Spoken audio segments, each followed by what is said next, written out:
এই ডোমকলে যেখানে আপনি আমার ইন্টারভিউ নিয়েছেন এই বিধানসভাতে প্রায় 51 জন 52 জন কমরেড শহীদ হয়েছে এখানে। এবং তার একটা বড় অংশ হচ্ছে যে 34 বছরের সরকার থাকার সময় অনেকে লিডার, তারা মানে এক একটা লোকাল কমিটি, তখন আমাদের কনসেপ্ট ছিল পার্টির, সেই সময় লোকাল কমিটির সেক্রেটারি তাকে খুন হতে হয়েছে। আপনার মনে হয় যে বিজেপি আপনাদের এই জেলার বা বিশেষ করে এই ডোমকল সিটে কোনো ফ্যাক্টর আছে?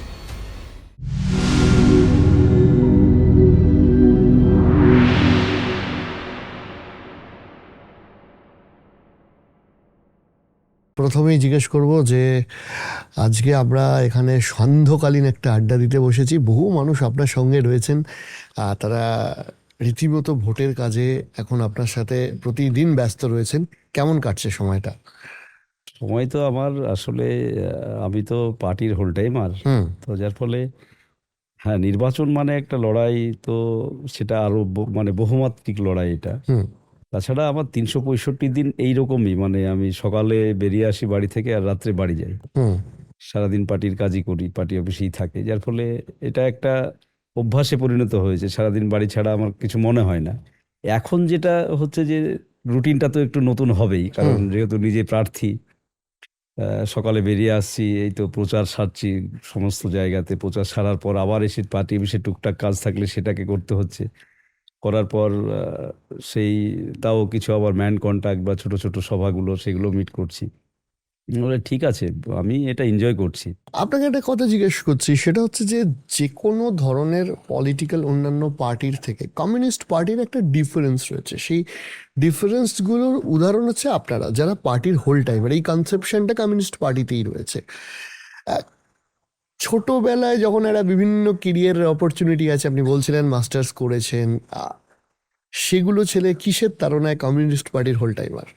এটা মূলত একটা আইডিওলজি, আদর্শের তাড়নাতেই। মানে ছাত্র জীবনে যেটা শুরু করেছিলাম যে এসএফআই দিয়ে, আমার মনে হয় যে মার্ক্সবাদ বা মার্ক্সবাদী যে চিন্তা ভাবনা, সেটা আজকের দিনের বাস্তবতাতেও, আজকের দিনেও এই 2026 সালে দাঁড়িয়েও রাষ্ট্র পরিচালনার ক্ষেত্রে বা হচ্ছে যে সামগ্রিকভাবে সমাজের বেশিরভাগ মানুষের যদি কিছু করতে হয়, তাহলে আমার মনে হয় এই আদর্শেই আমাদেরকে যাওয়া দরকার এই মুহূর্তে দাঁড়িয়ে। গোটা পৃথিবীর যা চিত্র, যার ফলে সেই সময় একটা আকর্ষণ তৈরি হয়েছিল, পরে পরে পরিণত আরও যখন যত দিন যাচ্ছে পরিণত যখন হচ্ছি বিভিন্ন পড়াশোনা বা বিভিন্ন এর মধ্য দিয়ে যখন যাচ্ছি, আসলে এটা আদর্শগতভাবেই হচ্ছে যে প্রথমত নেওয়া, এবং তারপরেই সিদ্ধান্ত নেওয়া যে না, মানুষের কাজ করতে গেলে একটা বৃহত্তর জায়গাতে যদি কাজ করতে হয় ব্রডার আউটলুকে, তাহলে সেটা সেখানে তো সর্বক্ষণের কর্মী হওয়াই দরকার পার্টি।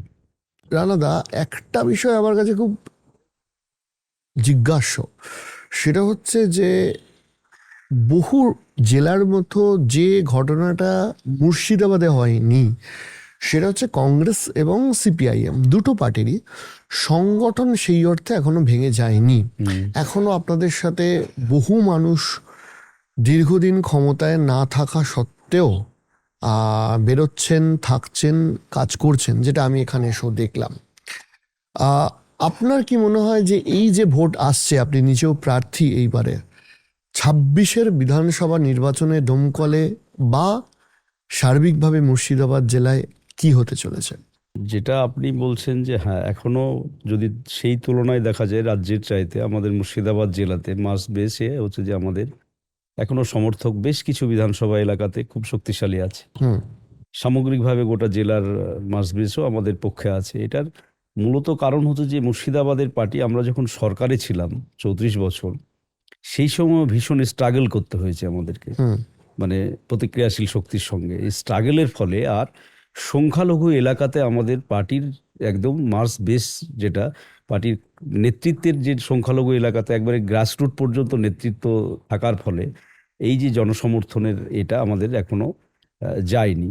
1 নম্বর। 2 নম্বর হচ্ছে যে এবারের 26-এর নির্বাচন যদি বলেন, তাহলে আমরা বেশ কিছু সিটে এবার ভালো ফলাফল করব মুর্শিদাবাদে। প্রায় মানে যদি ধরি আপনার প্রায় 6-7টা সিট তো বটেই, মানে খুব ভালো ফলাফলের আশা করছি আমরা সামগ্রিকভাবে। তো এইটাই একটা কারণ যে মুর্শিদাবাদে আমরা সরকারে থাকার সময় খুব সুন্দরভাবে যে আরামে আয়েসে পার্টি করেছি তা না। এই ডোমকলে যেখানে আপনি আমার ইন্টারভিউ নিয়েছেন এই বিধানসভাতে আমাদের সামগ্রিকভাবে হচ্ছে যে প্রায় 51 জন 52 জন কমরেড শহীদ হয়েছে এখানে। হুম এবং তার একটা বড় অংশ হচ্ছে যে 34 বছরের সরকার থাকার সময়, এবং সেটা হচ্ছে যে প্রায় অনেকে লিডার তারা, মানে এক একটা লোকাল কমিটি, তখন আমাদের কনসেপ্ট ছিল পার্টির সেই সময় লোকাল কমিটির সেক্রেটারি, তাকে খুন হতে হয়েছে, হুম বা হয়তো জোনাল কমিটির সদস্য পার্টির সেই রকম ধরনের লিডার খুন হয়েছে আমাদের এখানে। যার ফলে এই কারণেই হচ্ছে যে সব সময় লড়াইয়ের মধ্যে থাকার কারণেই আমাদের মাস বেসটা এখনো পর্যন্ত হয়নি। আর একটা সব থেকে গুরুত্বপূর্ণ বিষয় যেটা, এই যে সাম্প্রদায়িক রাজনীতি যেটা, মুর্শিদাবাদ তো খুবই এখন তো এপি সেন্টার করার চেষ্টা করছে তৃণমূল এবং বিজেপি, এটাকে একটা পরীক্ষাগার করার চেষ্টা করছে বিভিন্নভাবে, আরএসএস এটা চেষ্টা করছে, কিন্তু দীর্ঘদিন এটা মুর্শিদাবাদ জেলার একটা ঐতিহ্য হচ্ছে যে এখানে সাম্প্রদায়িক রাজনীতি কখনো মাথাচাড়া দিতে পারেনি। তার কারণ একটা বামপন্থীদের লড়াই, তার সাথে সাথে আমি বলবো যে হ্যাঁ, কংগ্রেসের এখানেও শক্তিশালী বেশ, সেটাও একটা বড় কারণ হতে পারে। কিন্তু এখানে কখনো সাম্প্রদায়িক এতে আপনি দেখবেন, কখনো পশ্চিমবাংলায় আপনি এখান থেকে যে আহ, কোনো হিন্দু সাম্প্রদায়িক শক্তি জয়লাভ করেছে কোনো পার্টিকুলার সিটে, বা মুসলিম কোনো সাম্প্রদায়িক শক্তি এখানে পার্টিকুলার সিটে কখনো জয়লাভ করেছে, এটা আপনি দেখতে পাবেন না। মুর্শিদাবাদের মতো জায়গাতে দেখা যাচ্ছে আমাদের সিপিআইএম পার্টির নেতা, আমরা এক বাক্যে মেনে নিয়ে মানে মান্যতা দিত মানুষ, মধুবাগ, তারপরে নিপেন চৌধুরী, এই যে এই রকম ধরনের, আবার কখনো আবার আমাদের এখন যেমন জামির মোল্লা, কোনো সমস্যা নেই। এর ফলে এইটা একটা ব্যাপার হচ্ছে যে আমাদের জেলার একটা ঐতিহ্য, হুম বলা যায় যে সাম্প্রদায়িক রাজনীতিকে কখনো প্রশ্রয় দেয় না, এবং সংখ্যালঘু মানুষের বাস, অথচ আপনি কখনো এখানে কোনো জায়গাতে একটা মুসলিম লীগ সিট জিতেছে এটা দেখাতে পারবেন না। হুম মানে স্বাধীনতার পর থেকে যদি সেইভাবে ধরা যায়, মানে একবার সম্ভবত হয়েছিল এইখানে লোকসভাতে, আমি ঠিক এক্সাক্ট এটা বলতে পারছি না, তবে দাঁড়িয়েছিল এবং উনি মনে হয় পাশ করেছিলেন। কিন্তু ওই অর্থে ধর্মীয় সাম্প্রদায়িকতা এখানে মুর্শিদাবাদ জেলায় খুব বেশি হয় না, প্রাধান্য আপনি পায় না। ধর্মীয় মেরুকরণের কথা বলছিলেন। আপনার মনে হয় যে বিজেপি আপনাদের এই জেলার বা বিশেষ করে এই ডোমকল সিটে কোনো ফ্যাক্টর আছে? এই জেলায় অবশ্যই কয়েকটা সিটে বিজেপি ফ্যাক্টর হয়ে উঠেছে রিসেন্টলি। আপনারা জানেনই তো যে দুটো সিট গত বিধানসভাতে অলরেডি জিতেছে, এবং হুম সেটা হচ্ছে যে জেলা সদর বহরমপুর শহরের মতো জায়গাতে।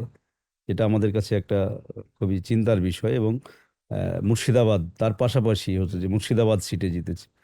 তো ডোমকলের সিটে বিজেপি কোনো থ্রেট না আমাদের কাছে।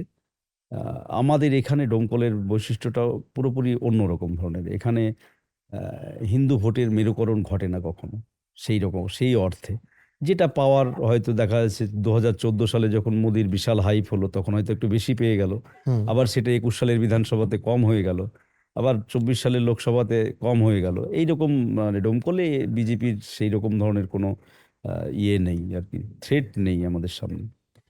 কংগ্রেসের সাথে জোট না হওয়াটা কি ফ্যাক্টর হতে পারে? দেখুন, এটা তো ঘটনা যে আমাদের সামগ্রিকভাবে গোটা রাজ্যে আমরা চেয়েছিলাম, হুম এবং বরাবর আমাদের যখন আমরা বুঝতে পেরেছি যে এটা আমাদের শক্তি কমেছে তৃণমূলের মতো শক্তির বিরুদ্ধে এবং বিজেপির মতো শক্তির বিরুদ্ধে, একসাথে দুটো শক্তির বিরুদ্ধে লড়াই করতে গেলে আজকে দাঁড়িয়ে এটা তো অস্বীকার করার কিছু নাই, বামপন্থীদের সেই শক্তি এখন পশ্চিমবাংলাতে নেই। হুম তাহলে সেইখানে দাঁড়িয়েই আমাদের পার্টি কংগ্রেস সহ সমস্ত ডকুমেন্টসে আমরা এটা অ্যাডপ্ট করেছি গত গত কংগ্রেস তার আগের কংগ্রেস থেকে, যে না, আমাদেরকে পশ্চিমবাংলার ক্ষেত্রে তৃণমূল বিজেপির বিরুদ্ধে লড়তে গেলে সমস্ত ধর্মনিরপেক্ষ শক্তিগুলোকে এক জায়গায় আনতে হবে। হুম এটা আমাদের বাধ্যবাধকতা বামপন্থী হিসাবে। সেই বক্তব্য আমাদের এবারও ছিল, কিন্তু দুর্ভাগ্য কংগ্রেস আসলো না। আসলে ভালো হতো, লড়াইটা মানুষও এটা চেয়েছিল। তো আমাদের এখানে মুর্শিদাবাদে বা ডোমকলের ক্ষেত্রে যদি দেখা যায় তাহলে হচ্ছে যে সেটা খুব বেশি ফ্যাক্টর হবে না। কারণ এবারে নির্বাচন ডোমকলে যেটা হচ্ছে সেটা একবারে ডোমকলের সাধারণ মানুষ ভার্সেস হচ্ছে যে শাসক দল। যার ফলে কংগ্রেসের প্রার্থী আছে ঠিকই, কিন্তু আমি মনে করি কংগ্রেসেরও একটা অংশের ভোট খুবই, যারা মানে খুবই শিক্ষিত বিবেক সম্পন্ন মানুষ, যারা যারা বোঝে রাজনীতিটা, সেই অংশের ভোট ভাবনা চিন্তা করে এবার হচ্ছে যে নির্বাচনে তারা ভোট দিবে। এ ফলে আমাদের ডোমকলে খুব বেশি অসুবিধা হওয়ার কথা না। কারণ এখানে আমাদের সিপিআইএম এর বরাবর হুম আপনি 65 থেকে 70 হাজার ভোট সিপিএম এর সবসময় আছে, মানে 32 থেকে 34%, 35% ভোট। আমরা 16 সালেও পেয়েছিলাম, আনিসুর রহমান জিতেছিল ত্রিমুখী ফাইটে, 36% ভোট ছিল। আমরা গত বিধানসভাতেও হচ্ছে যে 35%, 35 পয়েন্ট সামথিং ভোট পেয়েছি। আমরা গত লোকসভাতে জোটে ভোট পেয়েছি 42 এর উপরে হচ্ছে যে ভোট পেয়েছি। এবারে ডোমকলে মানে সিপিএম এর ত্রিমুখী প্রতিদ্বন্দ্বিতা খুব বেশি অসুবিধা হবে বলে আমার মনে হয় না। পরিযায়ী শ্রমিক একটা বড় ইস্যু এই মুর্শিদাবাদ হ্যাঁ। জেলাতে। পরিযায়ী শ্রমিক, বহু মানুষ এখান থেকে বহু রাজ্যে গিয়ে কাজ করছেন। পরিযায়ী শ্রমিক আপনার সিটে কতটা ইস্যু হতে পারে? অবশ্যই বড় ফ্যাক্টর। গোটা ডোমকল বিধানসভা থেকে আমি তো নিজে গিয়েছিলাম কেরালা। হুম এই তো প্রায় মাস 3-4-5 আগে আমি এখান থেকে গিয়েছিলাম ওদের সমস্ত জায়গাতে। বেশিরভাগটা ডোমকলের পরিযায়ী শ্রমিকরা বেশিরভাগটাই কেরালাতে আছে হুম বা দক্ষিণ ভারত কেন্দ্রিক। আর রিসেন্টলি যারা নর্থ বেঙ্গল এই নর্থ বা ইন্ডিয়া বা হচ্ছে যে এইসব জায়গাতে উড়িষ্যায় ছিল, তারা অনেকটাই ব্যাক করে গিয়েছে। এই যে রিসেন্ট যে বিজেপি শাসিত রাজ্যগুলোতে যেভাবে পরিযায়ী শ্রমিকদের উপর বাঙালি তাড়াও বা বাঙালি বিরোধী যে তৈরি হয়েছে, যার ফলে আমি কেরালাতে গিয়েছিলাম। কেরালাতে গিয়ে আমাদের ডোমকলের পরিযায়ী শ্রমিকদের দেখলাম অসংখ্য ছেলে তারা হুম মানে কাজ করছে ওখানে। তাদের সাথে সরাসরি সাক্ষাৎ করলাম। আমি দেখলাম যেটা হচ্ছে যে এখান থেকে বিএ পাশ করা, এমএ পাশ করা ছেলে ওরাও, এমনকি বিএড করা ছেলেরাও হুম তারা গিয়ে কেরালাতে কাজ করছে। মানে তারা কাজ করছে, তাদের কাজের এটা হচ্ছে যে ওখানে দোকান আছে, দেখা যাচ্ছে মালিক হচ্ছে কেরালিয়ান, কিন্তু আহ, কর্মচারী হিসাবে রেখেছে বাঙালি। যেহেতু বাঙালিদের এখানে একটা ওই যে প্রেম ভাবুর যে এলাকাটা আছে, সেই এলাকাতে ব্যাপক আধিক্য, যার ফলে পরিযায়ী শ্রমিক আমাদের ডোমকলে একটা বিশাল ফ্যাক্টর।